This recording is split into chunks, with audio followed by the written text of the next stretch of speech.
இன்று நாம் பார்க்க போகும் பெண்கள் வாழ்க்கையில் துணைவரை இழந்தாலும் தேவன் அவர்களுக்கு எப்படி துணையாக இருந்தார் என்பதை உணர்த்தும் கதைகள்.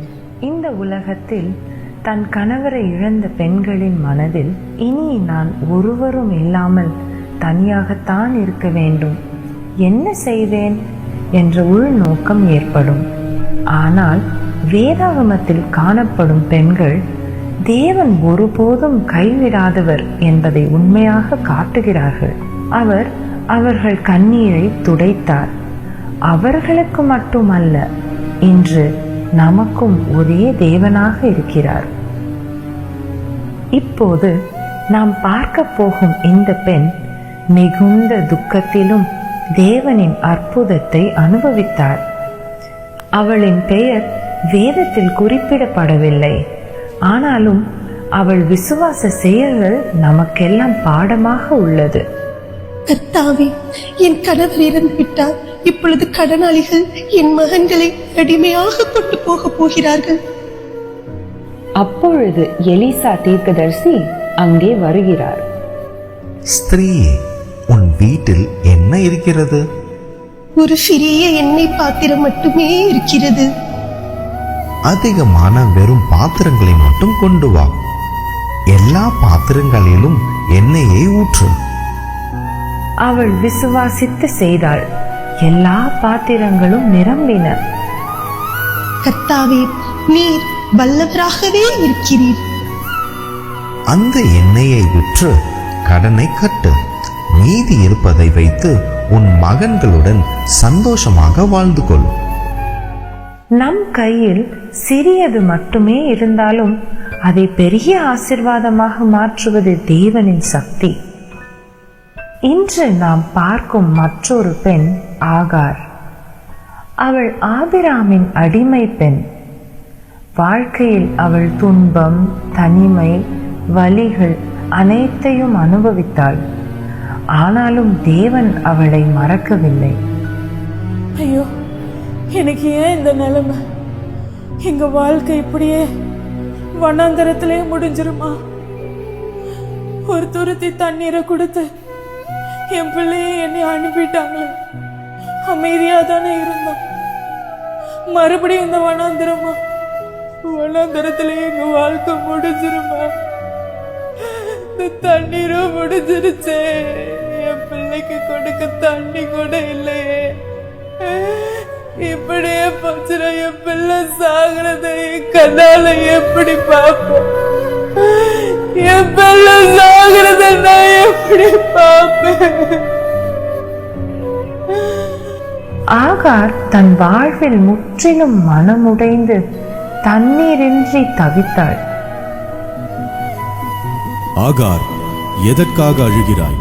நீ தனியாக இல்லை, நான் உன்னுடனே இருக்கிறேன். உன் மகன் இஸ்மாயில் பெரிதாக வளர்ந்து ஒரு பெரிய நாட்டின் தலைவராக இருப்பான்.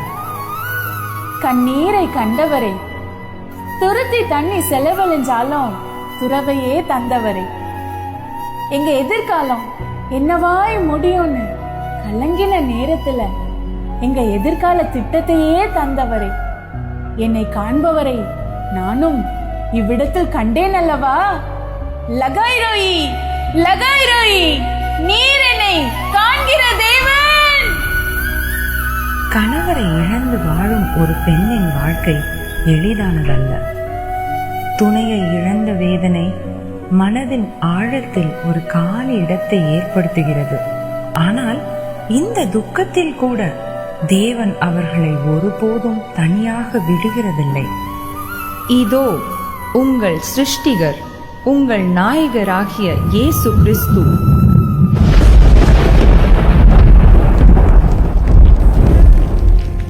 என் அன்பான மகளே, நீ இப்போது துக்கத்தில் அழுது கொண்டிருக்கிறாய் என்பதை நான் அறிகிறேன்.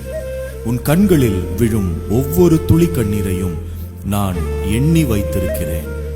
உன் வாழ்வில் எல்லா கதவுகளும் மூடப்பட்டதை போல் தோன்றினாலும் நான் உன் வாழ்க்கையின் கதவு.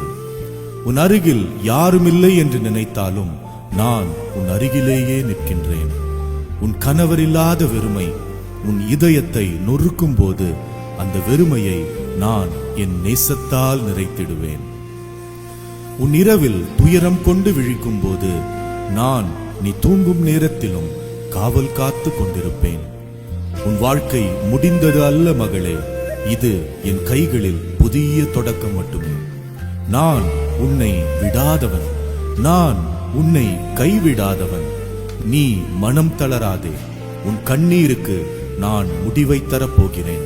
உன் துக்கத்தை சந்தோஷமாக மாற்றப் போகிறேன். உன் குறைவுகளை நிறைவாக மாற்றப் போகிறேன். என் கையில் நீ பாதுகாப்பாக இருக்கிறாய். என் அன்பு என்றும் குறையாது. நான் சொல்கிறேன், எழுந்திரு உத்தம சிநேகிதியே. நீ என் அழகான பெண், நீ என் அன்புக்குரிய பெண். உன் எதிர்காலம் நான் காக்கின்றேன் உத்தம சிநேகிதியே. யோவேல் 2:25 படி பட்சித்த வருஷங்களின் விளைவை உங்களுக்கு திரும்ப அளிப்பார். துணை இழந்தவர்கள் தேவனுடைய கண்களில் விலை மதிப்பில்லாதவர்கள். அவர்கள் துன்பத்தில் தேவன் அவர்களுக்கு பக்கமாக இருக்கிறார். அவர் அவர்களை நேசிக்கிறார், பாதுகாப்பார், வழிகாட்டுவார். இழப்பின் இருட்டில் கூட தேவன் நம்பிக்கையின் ஒளியை எரிய வைப்பார். தேவன் தாமே உங்கள் அனைவரோடும் கூட இருந்து உங்களை ஆசீர்வதிப்பாராக.